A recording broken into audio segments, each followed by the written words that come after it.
Bienvenue à toi, je suis Marie-Laure. Ici, dans le temple de l'intime, tu es invitée à te laisser toucher par la parole, par la vérité, par la vie. Les mots caressent, ils guérissent et rappellent ce qui est vrai. Il n'y a rien à comprendre, juste à ressentir et te laisser toucher. Bonjour à toi et bienvenue dans ce nouvel épisode du podcast Toucher. Aujourd'hui, j'ai envie de te partager à quel point j'ai pu être touchée par la peur. Je pense qu'on est beaucoup d'êtres humains à avoir peur. Évidemment, ça fait partie de la vie. Les peurs sont là pour nous enseigner, pour être dépassés. Mais c'est quelque chose qui, parfois, s'apprend, se vit pleinement. Et aujourd'hui, j'ai déjà envie de vous lire quelques mots que j'ai écrits sur la peur pour débuter cet épisode.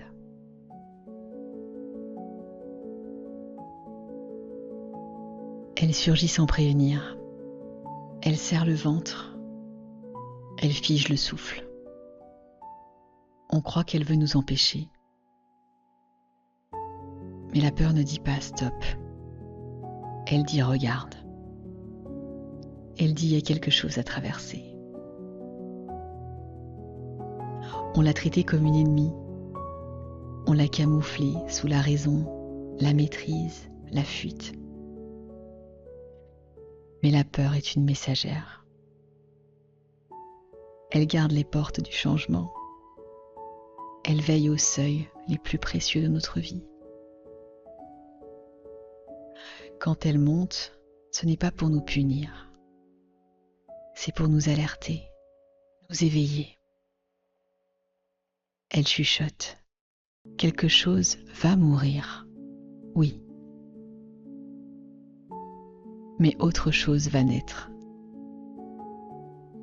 Elle nous met à l'épreuve pour mieux nous révéler. Dans le corps, elle tremble. Elle donne la nausée, elle contracte les muscles. Elle fait battre le cœur à toute vitesse. Elle nous ramène au vivant, à l'instinct, à la frontière entre le connu et l'inconnu. Dans le féminin, elle se replie, elle protège, elle devient prudence, intuition, pressentiment. Dans le masculin, elle veut dominer. Elle tente de vaincre ce qu'elle ne comprend pas. Mais au fond, c'est la même tension. Un appel à la présence, un appel à l'ancrage. La peur, quand elle est sacrée, n'est plus un mur, elle devient un portail. Elle est ce moment suspendu où l'âme hésite avant le saut, où l'ancien résiste une dernière fois, avant que le nouveau ne puisse entrer. Si tu la repousses, elle t'enferme. Si tu la regardes en face, elle devient une flamme de clarté. Elle te montre ce qui compte, ce qui t'appelle, ce qui mérite le courage. Alors, ne cherche plus à l'éteindre. Reste là. Respire. Et demande-lui, que veux-tu que je voie ? Car la peur, quand on l'écoute vraiment, n'est jamais contre nous. Elle est un passage. Elle est la gardienne de la vérité.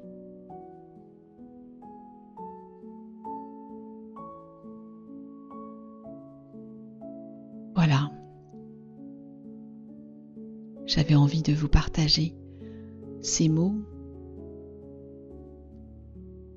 sur cette émotion tellement banalisée, tellement commune, et en réalité tellement essentielle à notre survie.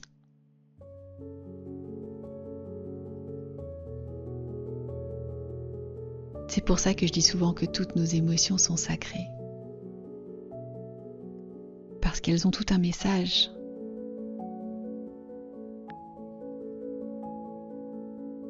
Durant notre enfance, il est possible, évidemment, qu'on se soit senti en insécurité. Parfois, on a grandi autour de personnes insécures parce qu'ils n'avaient pas eu ça eux-mêmes. Alors, on a ressenti l'insécurité dans nos parents, dans nos grands-parents. Et elle a vibré parfois très fort en nous. Alors, ça s'inscrit dans notre corps, dans nos cellules. Mais ça ne fait pas de nous qui nous sommes.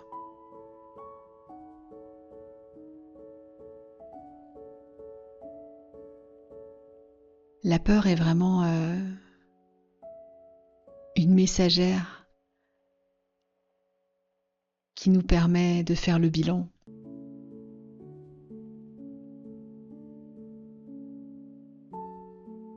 Mais souvent, si on la laisse devant nous, comme un obstacle, comme un mur érigé, comme une barrière, alors on rebrousse chemin, on se détourne, on fuit. Et parfois, la révélation est juste derrière cette peur. Alors évidemment, les premières années que j'ai accompagnées dans les premières thérapies que je faisais, je crois que je recontactais à chaque fois l'enfant intérieur blessé,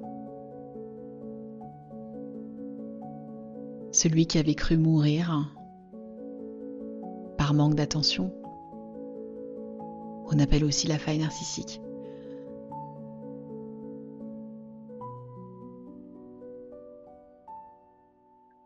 En fait, ce qu'on a engrammé dans l'enfance va conditionner notre façon de voir le monde, évidemment, mais aussi de nous comporter dans le monde. C'est sûr que si on a eu l'exemple de parents aventuriers, on aura moins de mal à partir à l'aventure. Mais on aura peut-être plus peur des choses simples. Il n'y a pas qu'une seule vérité. Les choses sont comme elles sont. Et la peur, c'est essentiel à notre survie.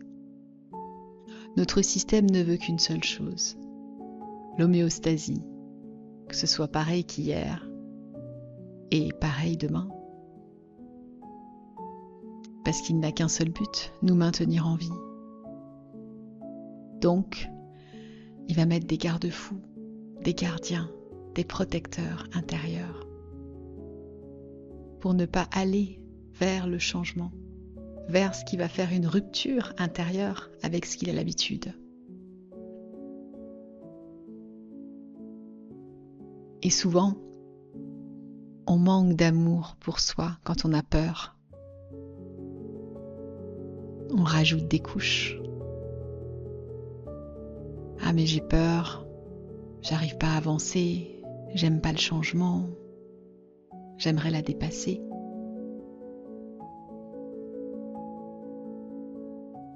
mais parfois c'est juste la regarder,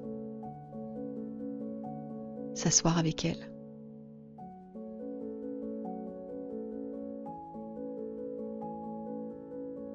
Souvent c'est la petite fille et le petit garçon qui ont juste besoin d'être rassurés.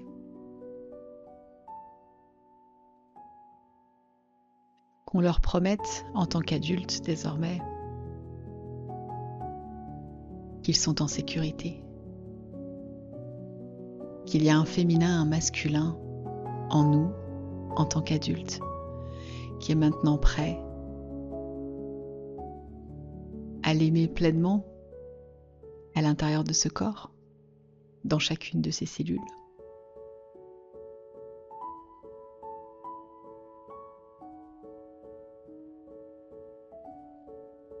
Donc la peur n'est pas à montrer du doigt.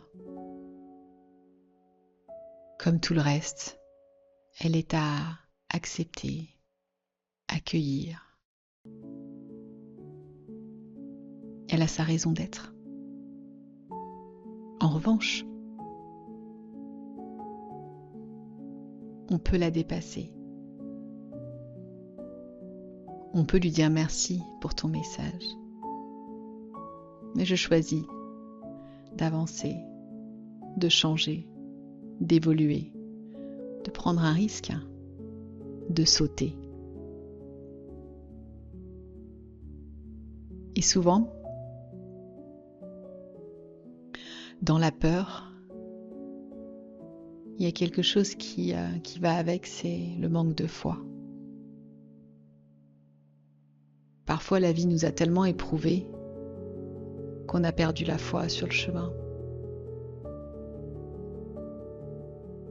En réalité, on l'a jamais vraiment perdue. C'est juste l'histoire qu'on se raconte.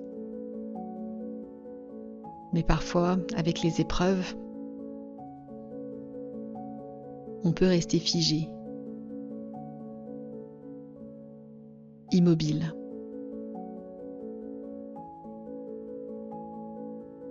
Et donc, rester toujours devant le mur. Alors on prend des détours, mais à un moment donné, on se retrouve toujours devant ce mur, parce que bien souvent, c'est juste derrière qu'il y a la libération, la liberté, l'expansion, l'élévation.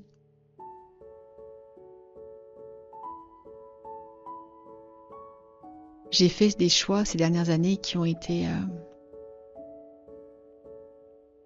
vraiment très importants, vraiment très transformateurs et très audacieux. J'aurai l'occasion de faire un épisode juste pour ça. Mais c'était juste pour vous dire que quand on choisit de quitter son couple, sa famille, pour simplement se rencontrer, car il faut bien être conscient qu'il y a certaines traversées qu'on ne peut faire que seul. En tout cas, c'est ma vérité.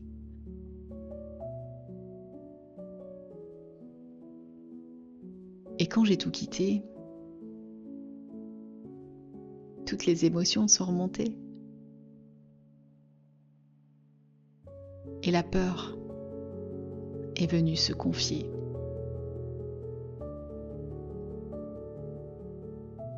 Et je l'ai regardée en lui disant que cette fois, je n'avais plus le choix, que j'allais faire le grand saut et que je priais pour être rattrapée entre les mains du divin. C'était il y a 5 ans environ. Et je crois que le divin n'a jamais cessé de me rattraper. Il m'a tenue. Donc je crois que pour transcender la peur et lui redonner toute sa sacralité,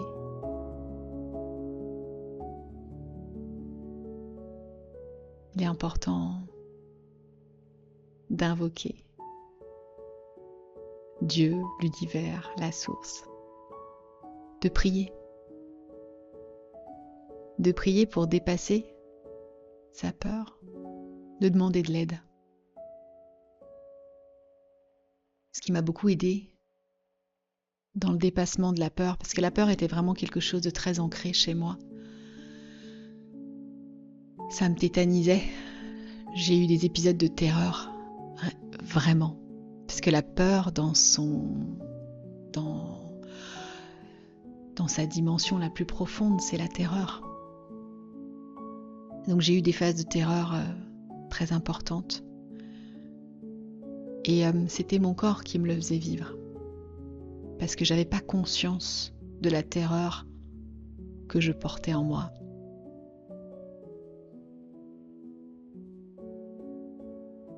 Donc c'est important parfois, en effet, d'aller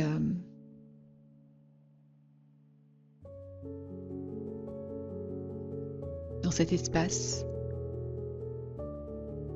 en demandant de l'aide. La prière a été une ressource pour moi pour dépasser mes épreuves. Et au-delà, pour vivre en fait et avancer sereinement.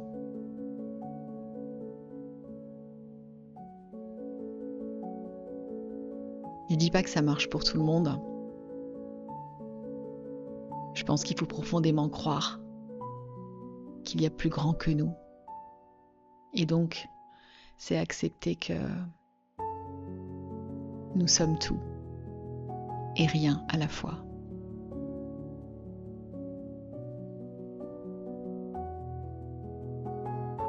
Il faut savoir que la peur est aussi quelque chose qu'on contracte avec notre entourage. Donc, je vous invite, quand il y a des grandes décisions, des grands choix, des grands changements, à les garder secrets.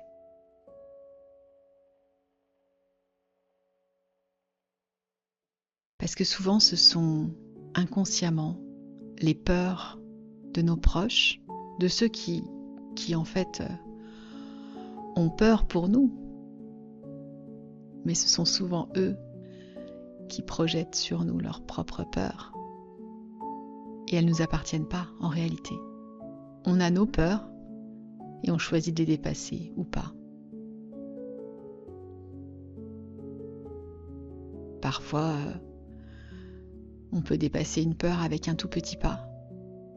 Et puis, plus tard, un saut dans le vide.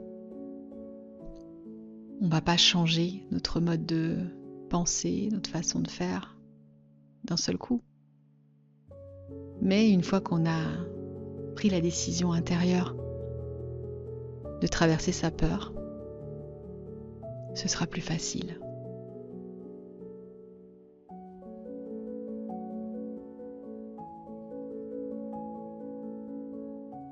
J'ai ce temps de silence parce que je cherche un exemple d'une peur que j'ai eue, profonde. Et je crois que celle qui me revient en premier, c'est la peur d'être abandonnée. Parce qu'en fait, quand on dit qu'on porte une blessure d'abandon, derrière, c'est la peur d'être abandonné, d'être trahi. Et je crois que cette peur, je l'ai vibrée dans toutes mes cellules, dans un nombre incalculable de relations de toutes sortes. Mais je me souviens le jour où je l'ai vraiment rencontré et contacté dans mon corps. Et où je l'ai pleuré.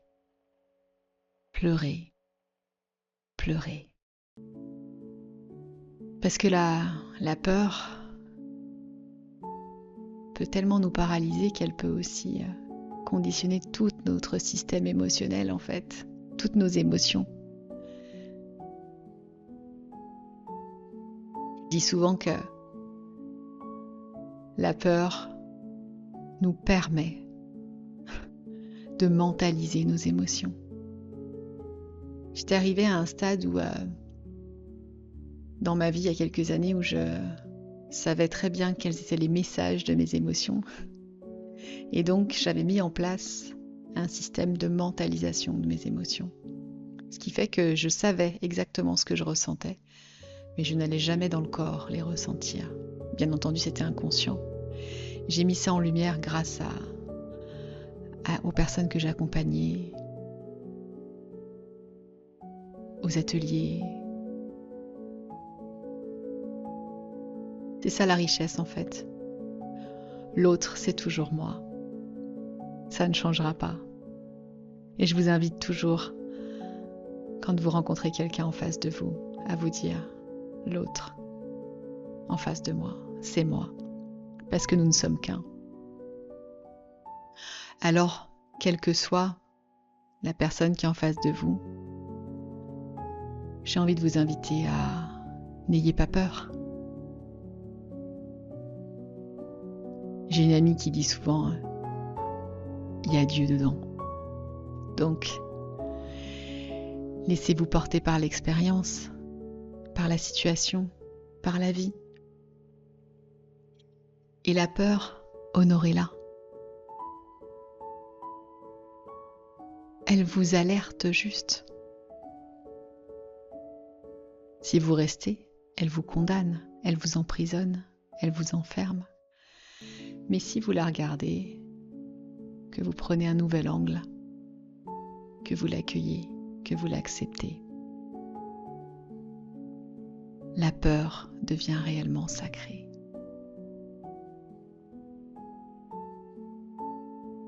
Voilà. J'espère que ce podcast cet épisode vous aura apporté un peu de réconfort, de la douceur, peut-être dans ce que vous traversez, dans vos blocages, dans vos barrières, devant vos murs. Acceptez d'en être là et honorez-les et commencez à les déconstruire en les regardant brique après brique.